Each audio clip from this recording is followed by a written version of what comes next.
على الصعيد الشخصي الكل يجمع على أخلاقه، دماثته، لطفه، ابتسامته اللطيفة، لكن هذا لكن البلد بحاجة لسياسي. لا يصنع سياسة. الحكومة هذا لا بحاجة يصنع. نعم، لسياسي وليس. هذا لا يصنع سياسة. النوايا الحسنة لا تصنع طبعا. تغيير.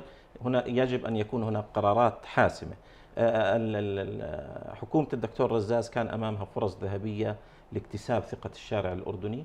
أول شيء بموضوع قانون الضريبة، يعني الحكومة السابقة سقطت على وقع قانون الضريبة. نعم. فحكومة الرزاز تعيد هذا القانون وبصورة أسوأ حسب محللين اقتصاديين. هذا كان غير مقبول للشارع الأردني بغض النظر عن تفاصيل القانون، لكن أن ترجع بقانون أسوأ من القانون الذي سبقه هذا كان يعني صادم للشعب الأردني ومحبط بدرجة كبيرة جدا. ونسبة عدم التفاؤل 75%، غير متفائلين، يعني نسبة منطقية ومعقولة بناء على تصرفات الحكومة. نهج لم يتغير أبدا. التعديل الوزاري لا يهم الشارع الأردني إذا لم يتغير نهج تشكيل الحكومات.